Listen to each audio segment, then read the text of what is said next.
अंधेरी छाया में डूबा शमशान घाट, जहां अग्नि का तांडव नृत्य चल रहा था। जटाओं में फूलों की माला और राख से सना हुआ शरीर के साथ हवन करने वाले उस अघोरी के सामने विकास आंखें बंद करके किसी का आवाहन कर रहा था, मानो किसी अज्ञात शक्ति को पुकार रहा हो। तभी एक साया धीरे धीरे विकास के पीछे से उसके नजदीक आ रहा था। उसके लंबे काले बाल उसके चेहरे को ढक रहे थे। विकास और उस लड़की ने एक दूसरे के गले में विचित्र सी माला पहनाई। यह एक ऐसे इंसान की कहानी है जिसने कर्ण पिशाचिनी को सिद्ध किया था। महाराष्ट्र के ठाणे जिले का मूल निवासी विकास शिंदे ड्राइवर की नौकरी करता था। यह बात करीब 14 साल पहले की है। विकास शिंदे अपनी सीधी सादी जिंदगी से खुश नहीं था, जबकि उसकी पत्नी नेहा को ज्यादा का लालच नहीं था और घर की सुख शांति की प्रार्थना करती रहती थी।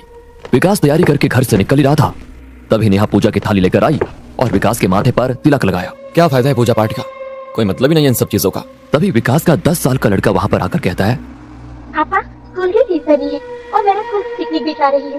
टीचर ने बोला 300 रुपए जमा करने के लिए। ये सुनकर विकास नेहा से कहता है, सुना तुमने, मामूली ड्राइवर की नौकरी में कैसे ये सब मैनेज करूं। इतना बोलकर विकास वहां से निकल जाता है। रात हो चुकी थी। विकास को घर के लिए निकलना था। विकास सोच रहा था कि घर की तरफ कोई भाड़ा मिल जाता तो उतने में वो अपने बच्चे की स्कूल फीस के लिए कुछ पैसे जोड़ पाता। उतने में हाईवे पर उसे कोई हाथ दिखता नजर आया। विकास मन ही मन खुश हुआ कि अब उसे कोई भाड़ा मिलने वाला है, लेकिन उसकी खुशी ज्यादा देर तक नहीं टिकी। उसने गाड़ी रोकी तो वहां पर कोई बाबा थे। उनका रूप डरावना था, शायद कोई अघोरी। उस अघोरी बाबा ने विकास को कहा, बेटा मुझे 2 किलोमीटर आगे जाना है, मैं बहुत थक चुका हूँ, क्या तुम मुझे छोड़ दोगे। ये सुनकर विकास ने कहा, क्या आपके पास पैसे है। पैसे तो नहीं है मेरे पास, लेकिन पैसे से बढ़कर बहुत कुछ है तुम्हें देने के लिए। बाबा आज के जमाने में पैसा ही तो सब कुछ है। ठीक है आपके पास नहीं है तो चलो छोड़ देता हूँ आपको, आओ बैठ जाओ। बाबा विकास की गाड़ी में बैठा और उनका सफर शुरू हुआ। बाबा ने विकास से कहा, बेटा बहुत परेशान लग रहे हो, मुझे बताओ तुम्हारी परेशानी, शायद मैं तुम्हारी मदद कर पाऊँ। छोड़े बाबा, आप क्या मदद कर पाएंगे मेरी, थक गया हूँ इस जिंदगी से। रोज टैक्सी चलाना, यहाँ से वहाँ, वहाँ से यहाँ, जिंदगी में कोई मजा ही नहीं है। मजा करेगा, तूने मेरी यात्रा करवाई, चल मैं तेरी यात्रा करवाता हूँ, जो तू चाहेगा वही होगा। बोल है हिम्मत। हिम्मत तो बहुत है बाबा, लेकिन आप मेरे लिए क्या कर पाओगे। अघोरी को पागल मत समझ, बहुत कुछ है मेरे पास, बहुत कुछ। सिद्धियां दूंगा तुझे, सिद्धियां। ऐसी साधना करूंगा तेरे लिए कि सोने चांदी में खेलेगा तू। अमावस्या की रात 12 बजे आ जाना। बड़े बड़े सपने देखने वाला विकास अघोरी की बातें सुनकर लालच में आ गया और ठीक समय पर उस जगह पर पहुंच गया जहां अघोरी ने अपना डेरा जमाया हुआ था। उसने अपनी साधना की शुरुआत कर दी थी। विकास को देखकर अघोरी ने कहा, हाँ क्या बच्चा, अब जैसा मैं कहता हूँ तो वैसा कर। आज मैं साधना करूंगा कर्ण पिशाचिनी की, वो यहाँ आएगी और तेरी होकर रहेगी। वो तुझे सब कुछ देगी, सब कुछ। तेरे कान में लोगों के राज बताएगी, क्या हुआ था, क्या होने वाला है, क्या हो चुका है, सब जानती है वो। उससे मिलेंगे तुझे लोगों के राज और वो राज तो लोगों को बताकर करोड़पति बन जाएगा, करोड़पति। विकास कपड़े उतारकर अघोरी के सामने बैठ जाता है और अघोरी जैसा कहता है वो वैसे मंत्र जाप करने लगता है। तभी विकास के पीछे कर्ण पिशाचिनी धीरे धीरे उसके नजदीक आ गई। विकास उस लड़की के गले में माला पहनाने वाला था, तभी उसने कहा, रुको, पहले 3 वचन, फिर मैं बनूंगी तुम्हारी। अगर कोई भी वचन तोड़ा तो सब छिन जाएगा, मैं भी चली जाऊंगी, सारी दौलत चली जाएगी, यहाँ तक कि तुम्हारी जान भी जा सकती है। मैं वचन देता हूँ। मेरे बारे में तुम किसी को कुछ नहीं बताओगे। मैं वचन देता हूँ। पत्नी की तरह सिर्फ मुझे ही संतुष्ट करोगे, सिर्फ और सिर्फ मुझे, और वो भी जब भी मैं चाहूँ। मैं वचन देता हूँ। तीसरा और आखिरी वचन, मुझे कभी अनसुना नहीं करोगे, मुझे छोड़कर कभी नहीं जाओगे। मैं वचन देता हूँ। इतनी बात कहकर विकास ने उसे एक विचित्र सी हड्डियों की माला पहनाई। कर्ण पिशाचिनी ने अपने हाथ आगे किए तो उसके हाथ में अचानक से वैसे ही माला प्रकट हुई। उसने माला विकास को पहनाते हुए कहा, अब मैं तुम्हारी हुई, मरते दम तक। विकास अब टैक्सी के पास आकर रुका। कर्ण पिशाचिनी भी उसके साथ खड़ी थी। तभी एक बड़ी सी कार विकास के पास आकर रुकी। उसके ड्राइवर ने विकास से पूछा, सर गोरेगांव जाने के लिए कैसे जाना होगा, मैं रास्ता भटक गया हूँ। ड्राइवर कुछ कह रहा था। तभी कर्ण पिशाचिनी ने विकास के कान में कुछ कहा और विकास ने उस गाड़ी के ड्राइवर को कहा, गाड़ी में मंत्री जी है ना, उनसे कहिए कल कैबिनेट की मीटिंग में उन्हें होम मिनिस्ट्री मिलने वाली है। विकास की बातें सुनकर पीछे बैठे मंत्री जी ने कार का कांच खाली करते हुए कहा, तुम्हें कैसे पता कल कैबिनेट की मीटिंग है और मुझे होम मिनिस्ट्री मिलने वाली है। जैसा बोल रहा हूँ, अगर वैसा हुआ तो इस नंबर पर फोन करिए। दूसरे दिन विकास तैयारी करके घर से बाहर निकलने वाला था। तभी कुछ पुलिस विकास के घर पर आई। विकास डर गया, लेकिन कुछ ही वक्त में कल वाले मंत्री जी विकास के सामने आए। उन्होंने एक बैग विकास को देते हुए कहा, बाबा बाबा, आपके इस भक्त को आप शरण में ले लो, मैंने कल की आपकी बात को ऐसे ही मजाक में ले लिया था। एक मामूली सा एमएलए था, आपकी कृपा से आज होम मिनिस्टर बन चुका हूँ। आज से आप जैसा कहोगे मैं वैसा करने को तैयार हूँ। एक और विकास की पत्नी नेहा ये सब कुछ अचंभित होकर देख रही थी, लेकिन विकास की नजरें कर्ण पिशाचिनी की ओर ही थी। वो विकास को देखकर मुस्कुरा रही थी। जैसे ही मंत्री जी विकास के घर से निकले तो विकास ने बैग खोला, उसमें 1 लाख रुपए कैश थे। ये देखकर विकास ने नेहा से कहा, देखा अब हमारी सारी गरीबी खत्म, ये तो कुछ भी नहीं है, अभी तो और आएंगे। लेकिन नेहा ने विकास की बात काटकर उससे कहा, लेकिन तुमने ऐसा क्या किया जिससे वो लोग इतना पैसा लेकर चले गए? तुम गुठलियां गिनना छोड़ो, आम खाओ आम। इतना कहकर विकास अपनी टैक्सी लेकर निकल गया। टैक्सी में विकास के साथ कर्ण पिशाचिनी भी बैठी हुई थी।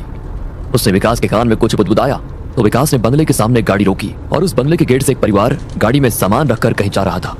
तभी विकास ने जोर से चिल्लाते हुए कहा, मत जाओ, अगर जाओगे तो तुम्हारी मृत्यु निश्चित है, जाना ये तो कल जाना। ये सुनकर गाड़ी में सामान रखने वाला आदमी गार्ड को बोलता है, अरे कौन है ये पागल, हटाओ इसे यहाँ से। तभी उस आदमी की औरत कहती है, आज सुबह से ही मेरे मन में कुछ डर जैसा लग रहा है और उसमें ये आदमी अचानक से यहाँ आकर ऐसी बातें कर रहा है। प्लीज आज का प्लान कैंसिल करते हैं।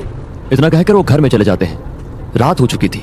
विकास घर आया, उसने नेहा से कहा, खाना परोसो। नेहा और विकास खाना खा रहे थे, तभी कर्ण पिशाचिनी ने विकास के कान में कुछ कहा और विकास खाने की थाली वैसे ही छोड़कर घर के बाहर निकल गया। और थोड़ी देर से फिर से घर आया तो उसके हाथ में दारू की बोतल और कुछ खाने का सामान था। उसने लाया हुआ सामान खोला तो उसमें चिकन था। मुर्गी की बड़ी बड़ी लेग पीस खाते हुए वो दारू पीने लगा।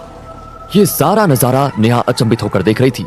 नेहा ने विकास से कहा, आपने दारू पीना कब से शुरू किया और इस तरह से खा रहे हो जैसे कोई जानवर खाता है? उसकी बात सुनकर विकास उठा, उसने नेहा को जोर से थप्पड़ मारा और कहा, तू मुझे किसी चीज के लिए नहीं रोकेगी और रोका तो तेरा यही हाल करूंगा मैं। एक और बात, आज से तो दूसरे कमरे में सोएगी। दीवार के पास पड़ी नेहा ये सब कुछ देखकर रोने लग जाती है। सुबह हो गई थी। कल विकास ने बंगले के सामने जाकर जिनको चेतावनी दी थी उसकी पत्नी, अजय सुनते हो, जल्दी से आओ, ये न्यूज देखो। दोनों सोफे पर बैठकर न्यूज देख रहे होते हैं। भारत का यात्री प्लेन हुआ क्रैश, अब तक 30 लोगों की लाशें हुई बरामद। दोनों ये न्यूज देखकर चौंक जाते हैं और विकास के घर का पता लगाने के लिए गार्ड को भेजते हैं। विकास तैयारी करके अपने सोफे पर बैठा था, तभी वो दाम्पत्य विकास के घर पर आते हैं। आखिर आप मुझे मिल ही गए। आपने मेरी और मेरी पत्नी की जान बचाई। मैं सदा आपका आभारी रहूंगा। मैं नहीं जानता था सच में कि आप इतने बड़े ज्ञानी हो। विकास उनकी तरफ देखकर कहता है, मैं सब जानता हूँ क्या हो रहा है, क्या होने वाला है। विकास ने घर से मंदिर हटवा दिया था। इसी बात पर नेहा और विकास का झगड़ा हुआ, लेकिन अहंकार में चूर विकास अब किसी की नहीं सुनता था। अब लोग विकास को अंतर्ज्ञानी बाबा के रूप में जानने लगे थे। कुछ ही महीनों में विकास शिंदे का नाम दूर दूर तक फैल गया। सैकड़ों लोग अपना भविष्य जानने उसके पास आने लगे। विकास ने बहुत बड़ा घर लिया था, उसके पास सब कुछ था।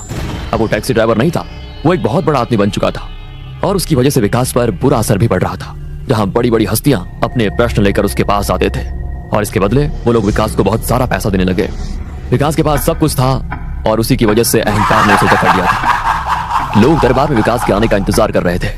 थोड़ी देर में विकास भी दरबार में पहुंचा, तभी एक बड़े घर का लड़का आगे आकर उसने विकास से पूछा, बाबा मेरी गर्लफ्रेंड है, प्राजक्ता नाम है उसका, और मैं अपनी जान से भी ज्यादा उसे प्यार करता हूँ, लेकिन वो आजकल मुझसे दूर भागती रहती है, मेरे फोन का भी जवाब नहीं देती। विकास ने उसे हाथ से इशारा करते हुए रुकने के लिए कहा और आंखें बंद कर ली। जैसे ही विकास ने अपनी आंखें बंद कर ली, कर्ण पिशाचिनी उसके कान में कुछ फुसफुसाई और विकास ने उस आदमी से कहा, तुम मुझसे जान से ज्यादा प्यार करते हो तो ये निकिता के साथ क्या करते हो? दो गर्लफ्रेंड, जिंदगी के मजे ले रहे हो? ये सुनते ही उस लड़के के होश उड़ गए। उसने विकास से पूछा, बाबा ये आपको कैसे पता? मुझे सब पता है, अंतर्ज्ञानी हूं मैं। दौलत के लिए उससे प्यार करता है ना, चिंता मत कर, वो जल्द ही मरने वाली है और उसके नाम पर जो प्रॉपर्टी है वो तेरे नाम हो जाएगी, लेकिन हाँ उसका आधा हिस्सा मेरी दान पेटी में डालना मत भूलना। अपनी बात को जारी रखते हुए विकास ने मौजूद लोगों से कहा, सब घर जाओ यहाँ से, अब कल आना। तभी उसके बाजू में खड़ी कर्ण पिशाचिनी विकास के कान में कुछ कहने लगी तो विकास ने घमंड में आकर उसे रोका। जैसे ही विकास ने उसे रोका, कर्ण पिशाचिनी अपने असली रूप में आई और उसने विकास को कहा, मैंने तुम्हें वचन मांगा था, तुम कभी मुझे अनसुना नहीं करोगे। तूने वचन तोड़ा है, इसका परिणाम तुझे भुगतना पड़ेगा। इतना कहकर वो जोर जोर से विकास के कानों में हंसने लगी और चीखने चिल्लाने लगी। विकास ने अपने कान बंद कर दिए, लेकिन उसकी हंसी की आवाज इतनी जोर जोर से विकास को आ रही थी कि विकास के कानों से खून निकलने लगा और वो वहीं बेहोश होकर नीचे गिर गया। नेहा विकास की पत्नी, उसे कर्ण पिशाचिनी के बारे में अंदाजा हो गया था। उसने उसी अघोरी बाबा को अपने घर में बुलाया जिससे विकास ने सिद्धि प्राप्त की थी। उस अघोरी ने नेहा से कहा, बेटी मेरे पति को बहुत ज्यादा पैसा बहुत जल्दी कमाना था, अब बुलाओ उसे। अघोरी विकास को बेड पे खड़ा देखता है और उसे कहता है, क्यों बच्चा, कहाँ गई तेरी हिम्मत, और पैसा चाहिए? विकास अघोरी के पैर में गिर जाता है और उसे कहता है, बाबा नहीं चाहिए मुझे धन दौलत, मुझे इस पिशाचिनी से मुक्त करवा दो, अब मैं किसी चीज के लिए लालच नहीं करूंगा कभी भी। अघोरी फिर हवन की तैयारी शुरू करता है। जमीन पर एक रिंग जैसा यंत्र बनाता है नेहा और विकास को उसके बीच बैठाकर कहता है, ध्यान से सुनना, जब तक हवन पूरा नहीं होता तुम किसी भी हाल में इस यंत्र से बाहर मत निकलना। हवन शुरू होते ही कर्ण पिशाचिनी वहां पर आ जाती है और विकास को डराने की कोशिश करते हुए बोलती है, कुछ भी करनी से ही बुझेगी। उसका वो भयानक रूप और आवाज सुनकर विकास और नेहा थरथराने लगे, लेकिन उन्होंने ठान लिया था कि कुछ भी हो जाए हवन पूरा होने तक वो वहां से नहीं उठेंगे। लेकिन तभी उन्हें उनका बच्चा नेहा ने जिसे अपने मायके में भेजा था, वो रोता हुआ उन्हें दरवाजे के पास खड़ा दिखा, जो उन्हें पुकार रहा था, मम्मी पापा प्लीज मुझे बचाओ, ये मुझे नहीं छोड़ेगी। उसकी आवाज को सुनकर दोनों का दिल पिघल गया। वो उसे लेने जा ही रहे थे, तभी अघोरी ने हवन की राख पूरे कमरे में फूंक दी और वो बच्चा कर्ण पिशाचिनी में बदल गया। उसके चीखने और रोने की आवाज आने लगी, वो आग में जलने लगी।